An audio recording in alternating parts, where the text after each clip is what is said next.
Have you ever heard someone say they're in a pickle or that something is a piece of cake? These aren't about actual food, but native speakers say them all the time. And if you don't know what they mean, you're missing out on how real English speakers actually talk.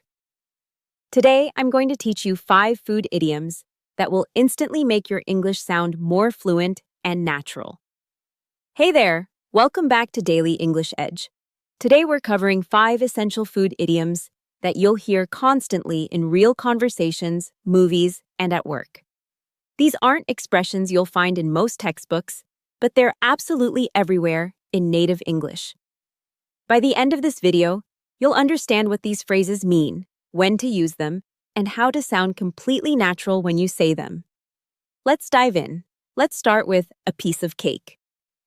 This idiom means something is very easy. When a task is simple or doesn't require much effort, you say it's a piece of cake. For example, if your friend asks, "Is the English test difficult?" you could answer, "No, it was a piece of cake." Or imagine you're helping someone move furniture, and they say, "This is heavy." And you respond, "Don't worry, it's a piece of cake for me." You're not actually talking about eating cake. You're saying the task is simple and easy. Native speakers use this idiom constantly when something doesn't challenge them. Next, we have in a pickle.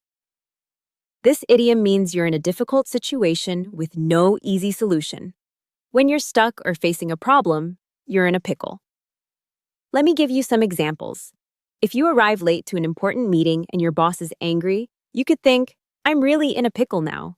Or maybe you forgot your wallet at home and need to pay for lunch. You're in a pickle.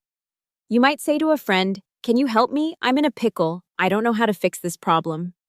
The expression suggests you're in a tight, uncomfortable spot, just like being stuck in a jar of pickles with no way out. Now let's talk about bread and butter.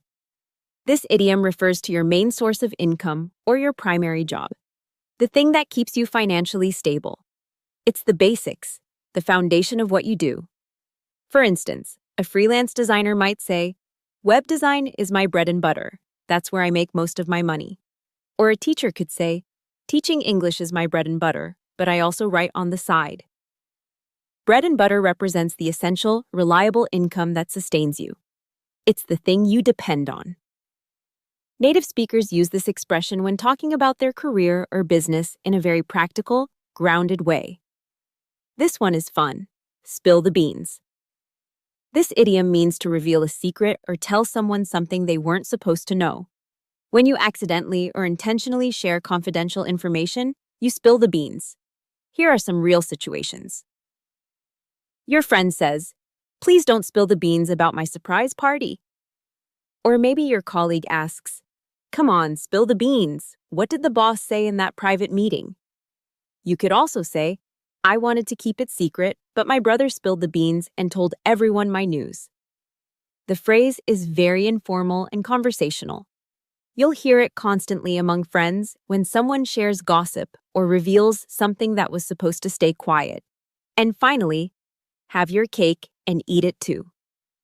This idiom means you want to enjoy 2 benefits at the same time. But that's impossible. You have to choose one or accept a compromise. When someone wants everything without sacrifice, they want to have their cake and eat it too. Here's an example. You want a high-paying job, but you also want to travel for 3 months every year. Your friend might say, "You can't have your cake and eat it too. You need to pick the money or the travel time." Or in relationships, someone might say, "You can't have your cake and eat it too." Either you commit to this relationship or you don't. Native speakers use this idiom when someone's asking for something unrealistic or when they need to understand that life requires trade-offs and compromises. There you have it, 5 food idioms that will instantly boost your English fluency. These expressions are used in everyday conversations, so the more you understand and practice them, the more natural your English becomes. Pick one idiom today and try using it in a sentence. Write it in the comments below. I'd love to see how you use these phrases. And remember, the best way to master idioms is to hear them in context over and over again. Subscribe to Daily English Edge for a new English lesson every single day. Thanks for watching, and I'll see you in the next video.